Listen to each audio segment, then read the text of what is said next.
kwanirizaako nnyo mu kanyomero k'Omukenkufu. Tutambula tumalako omwaka era nga mu mbeera eyo tugamba tutya essaawa yenno akanyomero k'Omukenkufu katandike era nga bwe tuzze nga tutambula tuli kwogera ku bintu ebyo ebitwetoolodde ate nga okusingira ddala tusobola obikola mu ssente era nga bwe nabalaga olwokuna oluwedde okola sabbuuni ono ow'ekitole nga tukozesa obutiba bwe bayita rubber silicons bw'osobola okusanga ku Prof Bioresearch.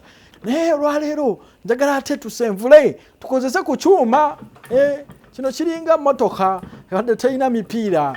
Omukenkufu nga bwe yasalawo abaddire mu pulogulaamu yonna ekwata ku sabbuuni olw'omubabiro gwe yabakwata nga mutunulidde akatale kalina buli wamu wuno n'ekyuma ekimunyiga okukolamu alina endabika ekuba abangi. Aina shape ya njawulo ku Prof Bioresearch tugiyita Supreme yeriko abantu abamu bajagala nnyo shape eyo era n'amakolero mangi nnyo gagikola oba amakampani mangi nnyo gakola sabbuuni ow'ekika bwe kityo. Lwaki sabbuuni ono mwesibyeko njagala nnyo abantu batandika okumukola kubanga obulungi bwa sabbuuni ono nti alina akatale kagazi kubanga abantu balina okwoza balina okunaaba ate bwabanga waddagala kibeera kiyitirivu nnyo.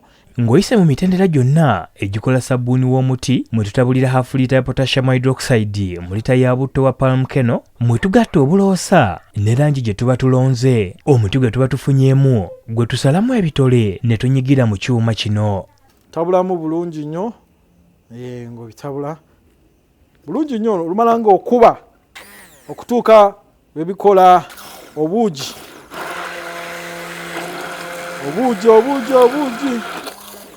Tuli mu kwiga kukola sabbuuni anaaba nga tumukoze mu lavenda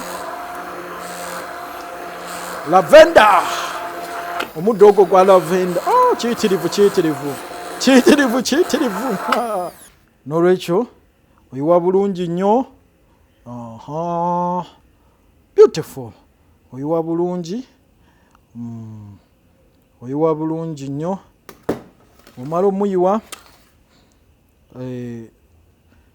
asooka kukola wa muti olumala n'okola ekitole ekiri supreme and imperial. Asooka n'omuyiwa bulungi nnyo n'oyiwa omuti gwo n'omuleka n'asulawo n'akwata bulungi topapa. Abantu bo balinda mu ssaawa ntono naye sabbuuni gyakoma okulwawo aliyakitinga bulungi nnyo. Kati omuleka omuti gwo ne gusulawo n'olwekyo obudde bumaze okwetooloola ng'enkeera omuti ogwo gukwata ng'ogujja mu katiba. Shape ya imperial ogikola otya? Ofuna kaata bulungi nnyo n'osooka osalamu ekitole wano. So n'olwekyo akaveera kano tukateekayo wano bulungi nnyo mu kyuma kyaffe. Jjukira kino ekyuma tukirina era ekitole kyaffe ng'okikwata ng'okiteekamu bulungi nnyo ng'obikkako sabbuuni aleme kuddugala. Kati nvuge forwards ng'ovuga ng'ozza bulungi nnyo. Kati ekyo bwe kiggwa ng'oggyako obucuts bwe bulungi nnyo nga eji ebeera smooth and tender and beautiful. Nga ekitole kyo ekya supreme ekya imperial nga kiwedde. Kati naye wajjukira okyalinawo omuti omulamba guvaamu ebitole nga 8. Tuli twakozesa ekinzaali ne tufuna square shape ne kati tufunye imperial or supreme shape. Ebintu bwebityo bwe bitambula n'olwekyo era tosobola kulwokuna olujja nga tulaba engeri gye tusobola okukozesa ekyuma kino ekitakozesa amasannyalaze.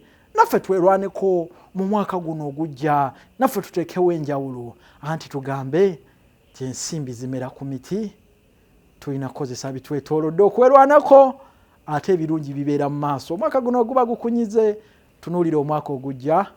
Bye bye.